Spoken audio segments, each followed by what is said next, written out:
Queridos irmãos, queridas irmãs, é sempre uma honra e um privilégio a gente poder estar junto de cada um que aqui está, usando a palavra, como sempre, com muita singeleza, nem poderia ser diferente, mas com muita emoção. O prefácio do livro Nosso Lar, um trechinho do prefácio diz assim: há o caminho das almas, misteriosos caminhos do coração. É mistério percorrer-vos todos até alcançarmos a suprema equação da vida eterna. Todos nós somos almas num determinado caminho. Todos nós, sem dúvida, rogamos para estar novamente no planeta, a fim não só de nos redimirmos de algum erro do passado, mas também para o aprendizado tão importante, a fim de alcançar a sabedoria. É claro que os ensinamentos da escola, da faculdade, dos cursos importantes, tudo isso é abençoado. E é também um privilégio. Todavia, quando nós nos interessamos por algo mais, além do que está aqui e agora, nós começamos a crescer por dentro do próprio coração. Às vezes as pessoas nos perguntam por que sofrem tanto, porque atravessam tantas dores, tantas dificuldades. Evidentemente, nenhum de nós terá uma resposta objetiva, mas o caminho das almas, normalmente, ele é mais frequentado pelo sofrimento do que pela alegria. Porque o sofrimento e a dor, eles são professores importantes para nós. Se não for a dor, por exemplo, nenhum de nós teria um corpo são. A dor sinaliza algum problema conosco. E se nós não sentíssemos dor ao pegar uma faca afiada e encostarmos a faca na mão, nós cortaríamos um dedo. Então a dor é, acima de tudo, um alerta para que nós nos mantenhamos saudáveis. Não só a dor material, a dor física, mas também a dor moral. No caminho das almas, nesse caminho que todos nós estamos frequentando, aqui no Brasil, fora do Brasil, em qualquer parte, nós percebemos que há muito mais quantidade de dor do que de alegria. Justamente porque através da dor nós nos purificamos. É difícil compreender isso, porque quem não quer a felicidade? Todo mundo aspira à felicidade. Mas o propósito da vida e o propósito de nós estarmos aqui não é nós encontrarmos a felicidade terrena, é nós encontrarmos uma outra felicidade, que nada pode nos dar, mas também que nada pode nos roubar. É a felicidade de ser, simplesmente ser. O que é a alma? Se nós fôssemos colocar em breves palavras, o que é a alma? A alma é uma centelha divina. A alma vem de Deus. Deus criou todas as almas e conhece cada uma delas. E a criação de Deus é tão extraordinária que ele não se repete. Cada alma é única. Às vezes nós temos, por exemplo, na família, gêmeos, até univitelinos, muitas vezes idênticos fisicamente, mas o temperamento, a forma de ser, cada um é de um jeito. Deus diz que Deus não fornece xerox. Então Deus faz seres únicos. Muitas pessoas vêm até mim para perguntar: Sueli, o que você acha? Qual é a minha missão na Terra? A nossa maior missão, se é que nós podemos usar essa palavra, que normalmente a gente usa missão, né, para os missionários. Eu, por exemplo, estou muito longe disso. Mas as pessoas usam a palavra missão com alguma frequência. A nossa maior missão é fazer com que a nossa alma possa refletir a sua própria natureza divina. É criar a nossa história com um olhar que vai muito mais além do que aquilo que os olhos físicos podem ver. Um olhar que percebe, que sente, que sofre junto. É diferente. Muitas pessoas também me perguntam para onde vai a alma depois da morte. A única certeza que temos é que vamos morrer um dia, né? Aqui ninguém duvida disso. Mas é uma questão importante nós meditarmos sobre isso. A alma, normalmente, ela vai para uma região que tem a ver com o seu comportamento na Terra. Acho que a maioria que está aqui, talvez até todos, tenham lido Nosso Lar.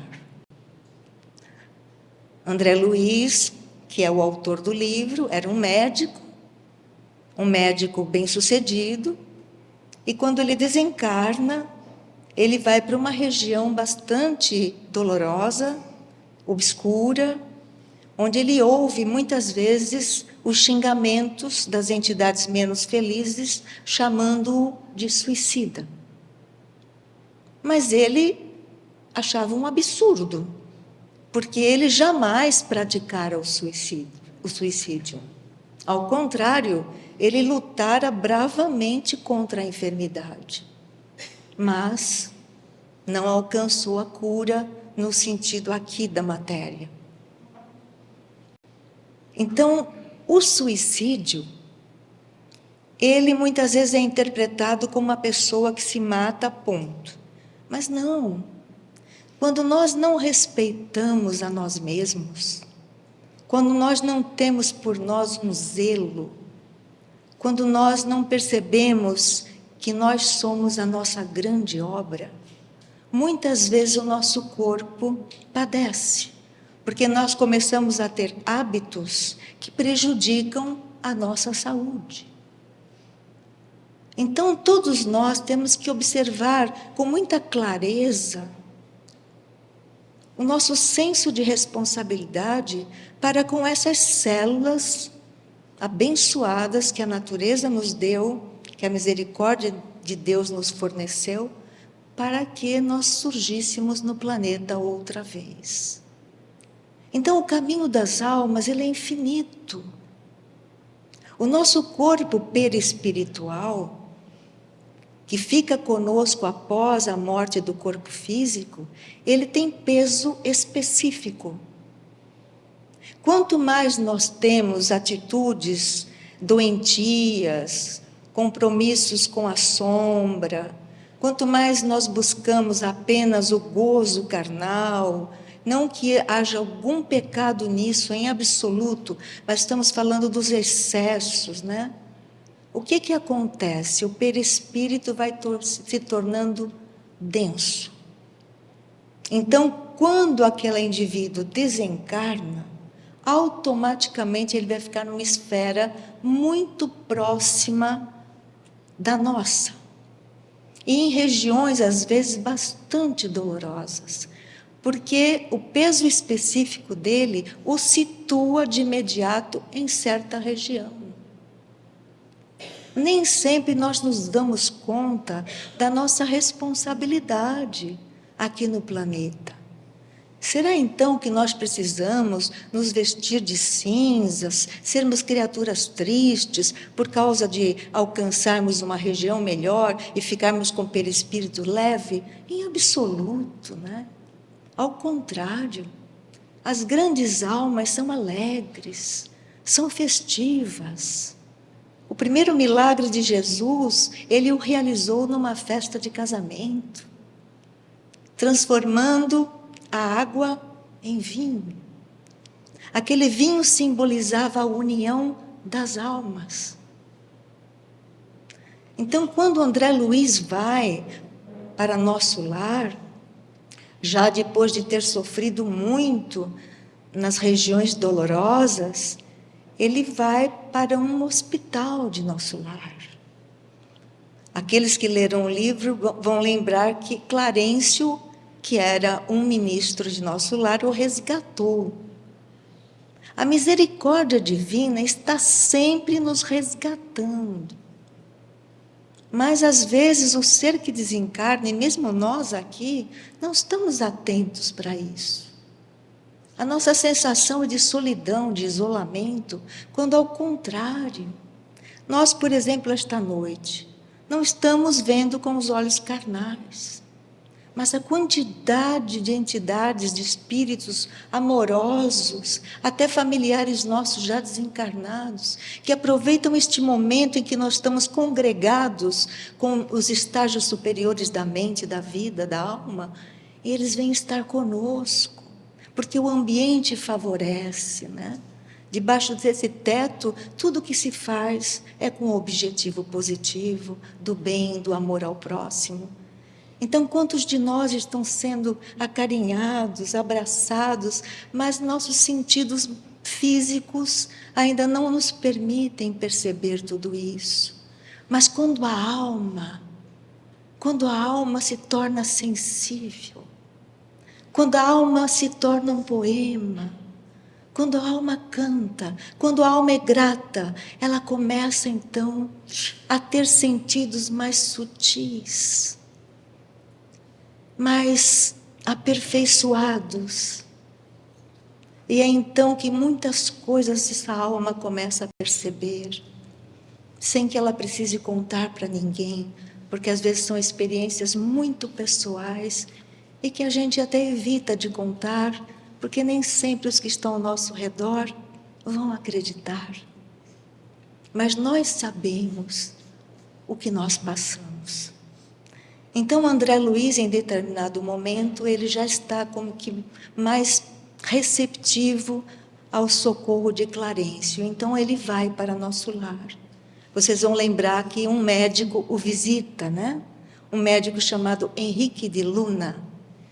Um homem jovem, se apresenta como um homem jovem, e ele então fala que, infelizmente, ele retornou ao nosso lar pelo suicídio. Suicídio indireto, né? Porque eu tenho o suicídio direto e o suicídio indireto.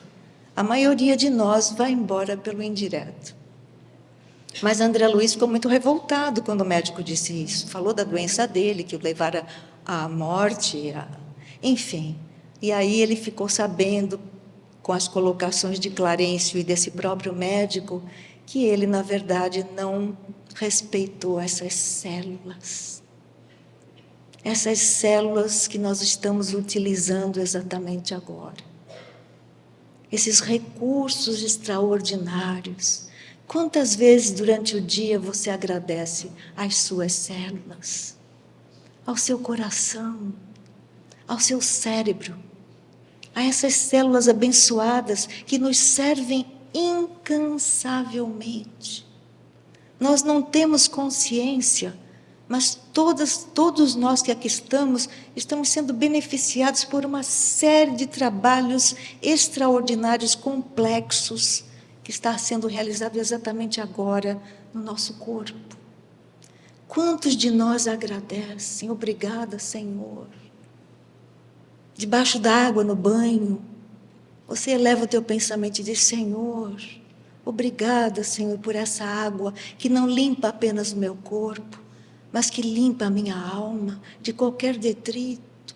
Sentir a vida na plenitude, perceber a grandeza da alma. E aí, em determinado momento, quando André Luiz já se torna mais fortalecido, não é? Aquele enfermeiro que começou a cuidar dele, vocês vão lembrar, o Lísias, que era um ser maravilhosamente bom, alegre. Quando ele recebe a alta, Lísias o convida a ficar na casa dele, com a mãe dele e com as irmãs. André é recebido como uma pessoa da família, com amor. Então, eles vão fazer uma refeição. É interessante, né? Porque o perispírito ainda necessita de alimento. Então, mas é uma comida muito mais fluídica do que essa que a gente conhece aqui. Mas ainda há necessidade. É claro que existem estágios espirituais em que esse alimento não tem mais sentido para essas entidades muito elevadas. Não era o caso da colônia Nosso Lar. Então, a mãe desse enfermeiro, do Lísias, explica para André que a maioria dos lares de Nosso Lar ainda utiliza essa comida assim fluídica, né? Não é uma comida pastosa como a nossa, mas que já existem núcleos em Nosso Lar tão mais elevados que já não precisam mais desse alimento, porque a alma, na sua pureza, ela só se alimenta de amor. O amor é o alimento das almas. Quando você está com alguém com quem você tem afinidade, verdadeira afinidade, você e esse alguém, ao permutarem esse convívio, alimentam a alma um do outro. Quando dois corações começam a sentir uma ligação de alma para alma, o que ocorre? O amor, o romance, a união. A verdadeira união é a união das almas.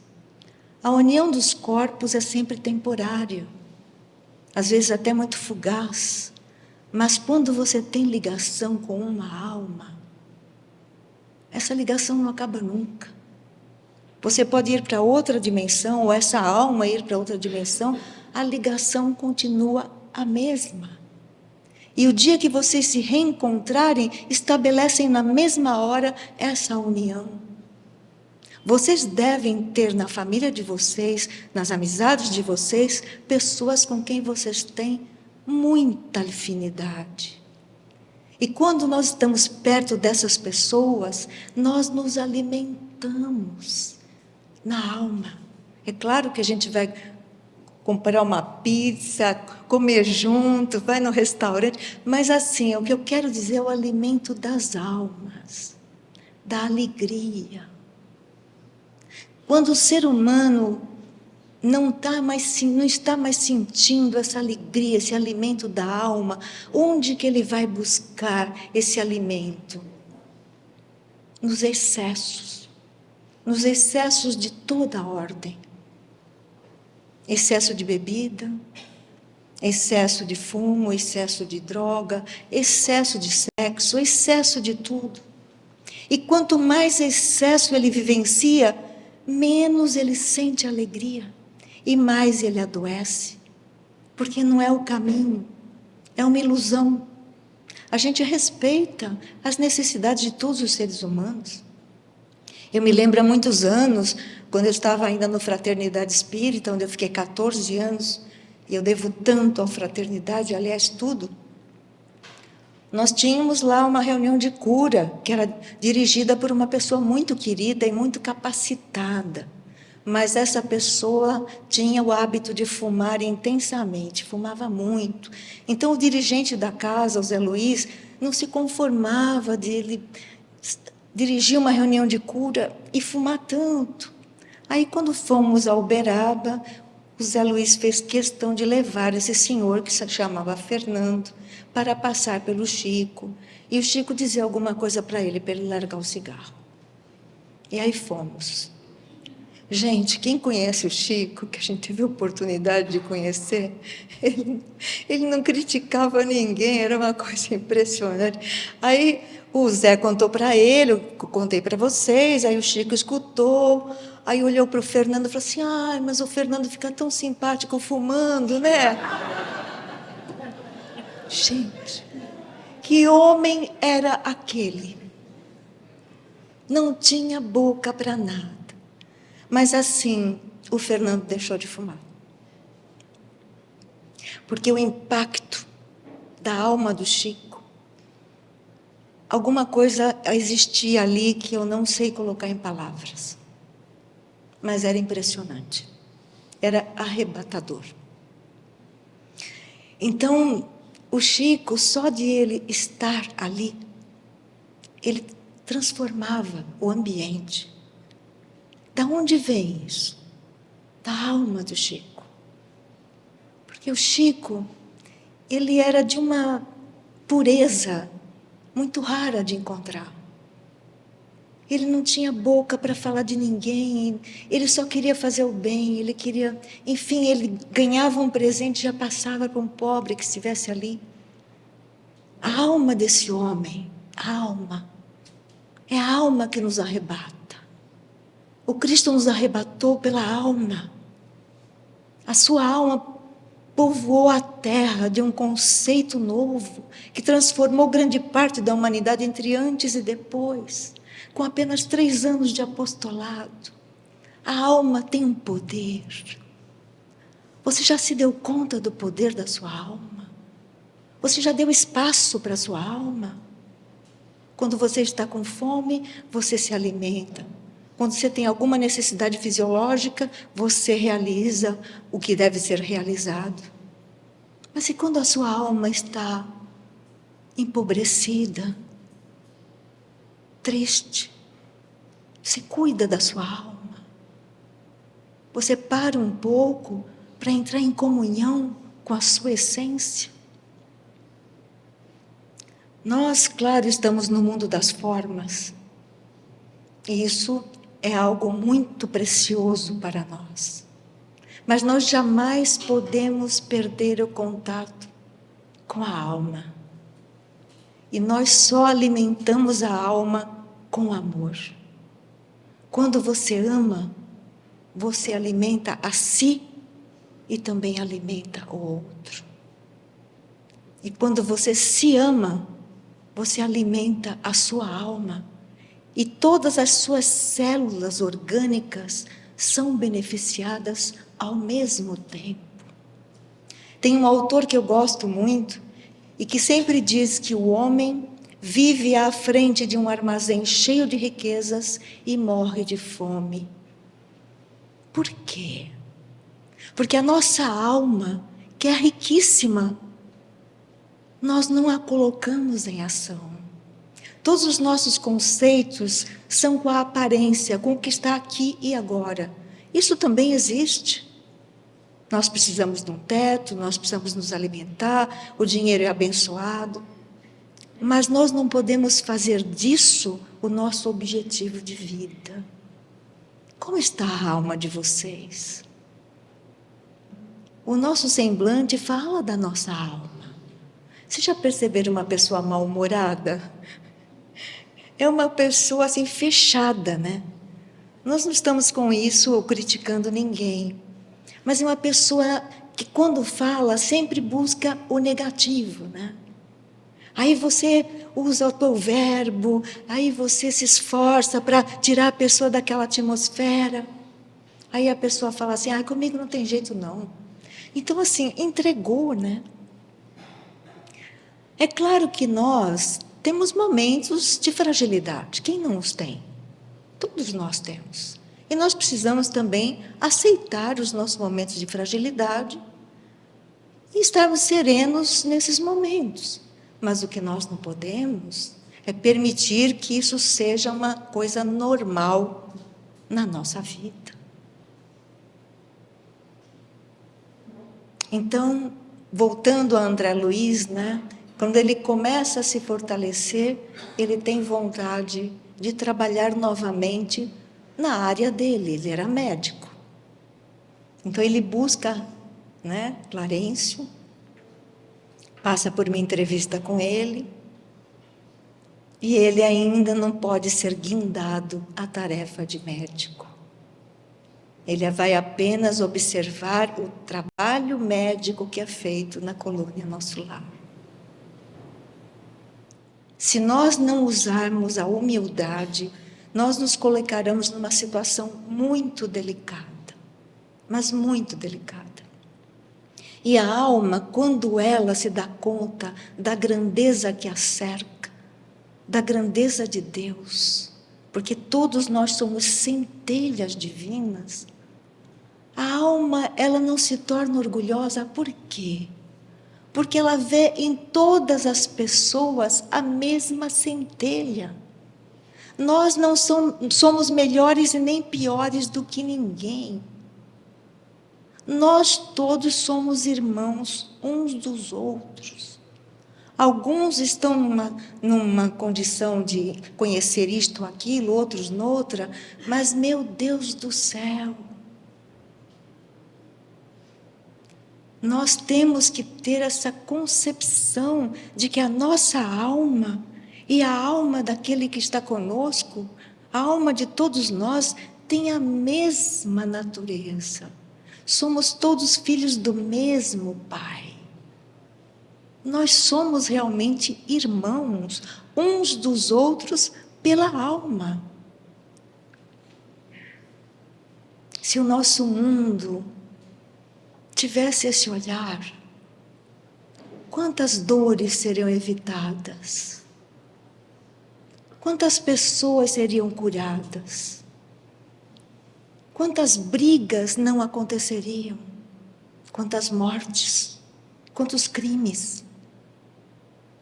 É necessário que nós comecemos a mudar a nós mesmos, porque nenhum de nós pode mudar o outro.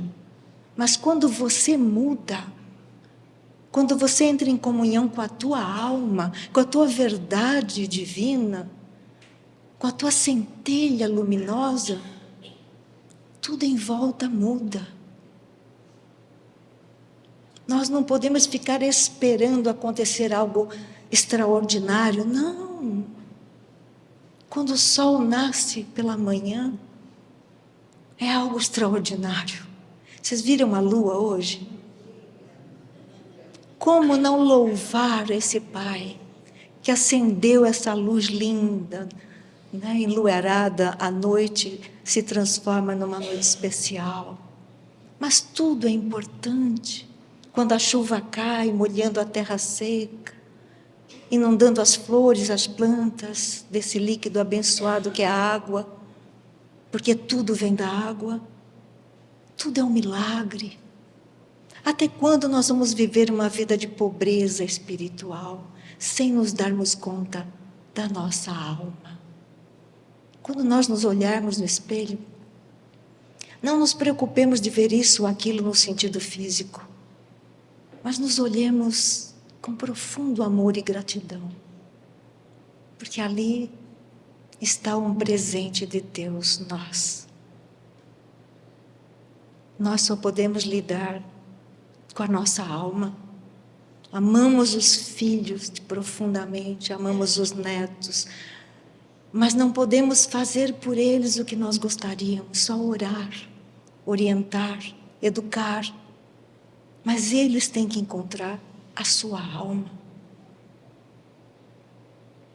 Irmãos queridos, a riqueza nossa está na nossa alma. Todo o nosso tesouro está na nossa alma. Se você se sente pobre, é porque você não está enxergando a sua alma. Toda a obra da arte na terra, a música, a literatura, a escultura, a pintura, tudo vem da alma. Tudo passa por dificuldades para chegar num certo nível. A vida é um poema.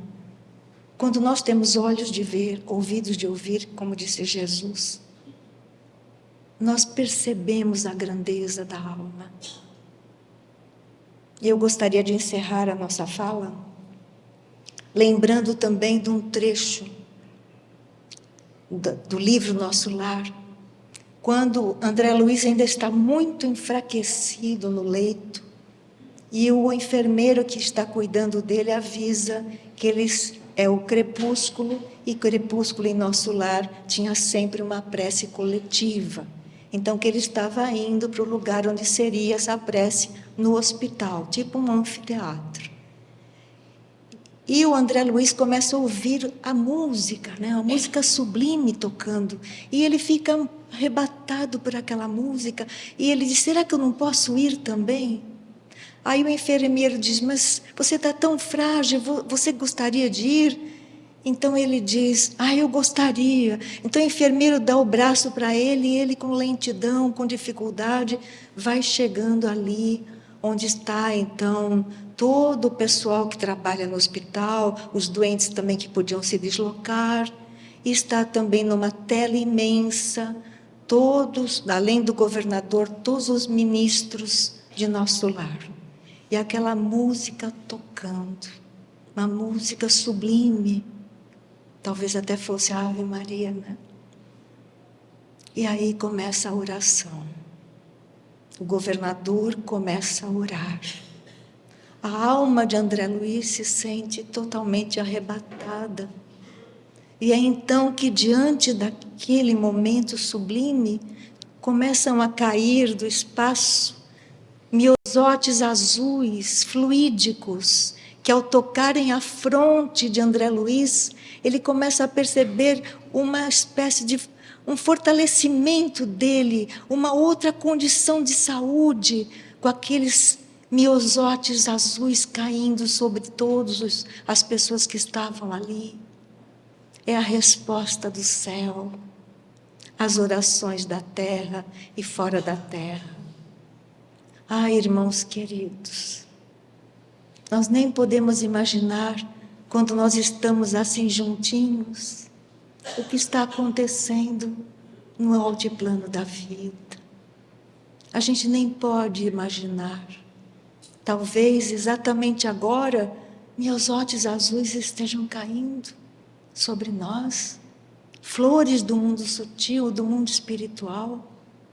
E almas avançadas em evolução vieram cuidar de cada um de nós exatamente essa noite. Por que não? Por que não sentir isso? Toda alma tem sede de alcançar um outro padrão mental, sentimental, de percepção da vida. Quantas vezes a pessoa perde o contato até com a alegria de viver, porque a alma dela está sem condições de perceber tudo isso. A alma está fragilizada, anêmica. Mas quando você se dá conta de que muito perto de você, um céu azul, um pássaro cantando, uma flor que desabrocha, ali está a resposta divina para fortalecer a sua alma. Não se deixe abater. Não se deixe abater. Deus nos criou. Deus está em nós. Então, irmãos queridos, somos todos almas temporariamente encarnadas no planeta. Mas a reencarnação não é sinônimo de aprisionamento. A reencarnação é oportunidade de trabalho e de evolução. Não se canse de falar coisas positivas. Não se canse. Quando você começar a ficar muito queixoso ou queixosa, pare. Pare.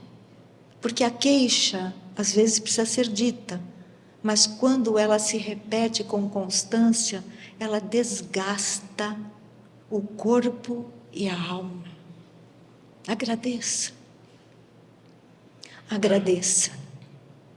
Então, vou pedir a todos agora que nós entremos numa comunhão profunda com a vida superior.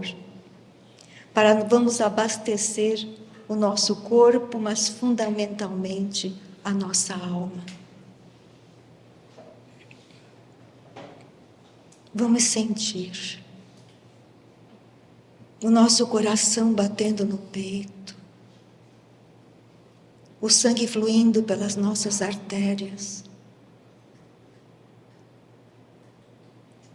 Nós estamos sentindo o ar entrando nos nossos pulmões, realizando a sua obra de oxigenação e saindo.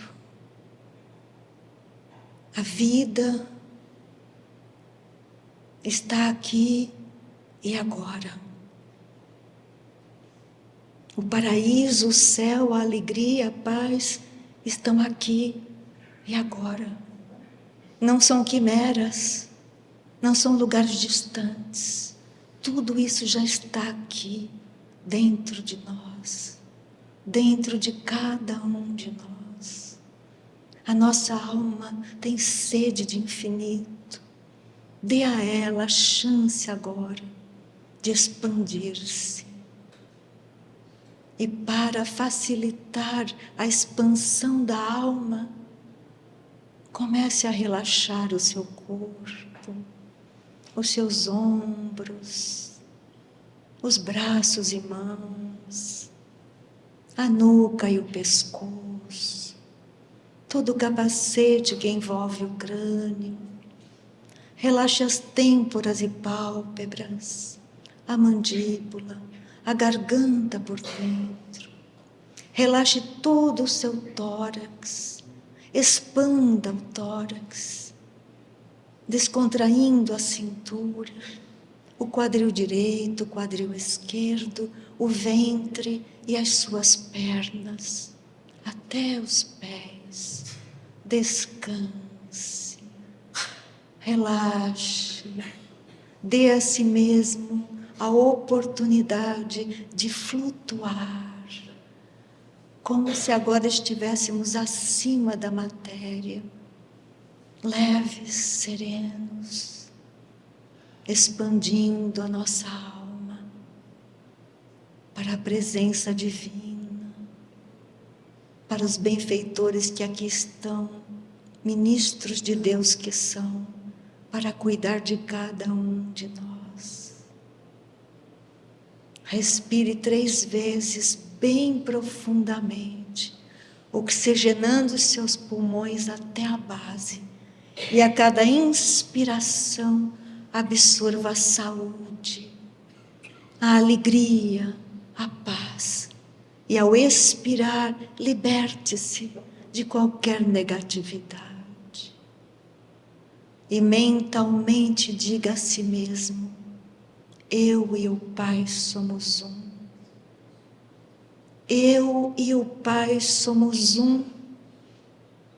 A perfeição do Pai manifesta-se em mim, no meu corpo, na minha mente, na minha vida.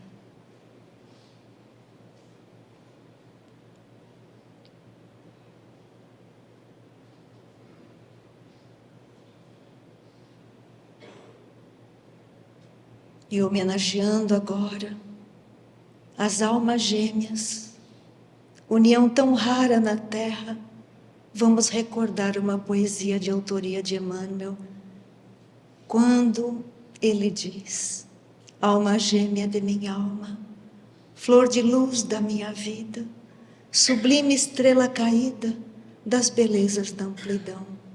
Quando eu vagava no mundo, triste só no meu caminho, chegastes devagarinho e me encheste o coração. Vinhas das bênçãos dos deuses, da divina claridade, tecer-me a felicidade em sorrisos de esplendor. És meu tesouro infinito, juro de eterna aliança, porque sou tua esperança, como és todo o meu amor. Alma gêmea de minha alma, se eu te perder algum dia, terei a estranha agonia da saudade nos seus véus. Se um dia me abandonares, luz terna dos meus amores, hei de buscar-te entre flores, na claridade dos céus. Graças a Deus.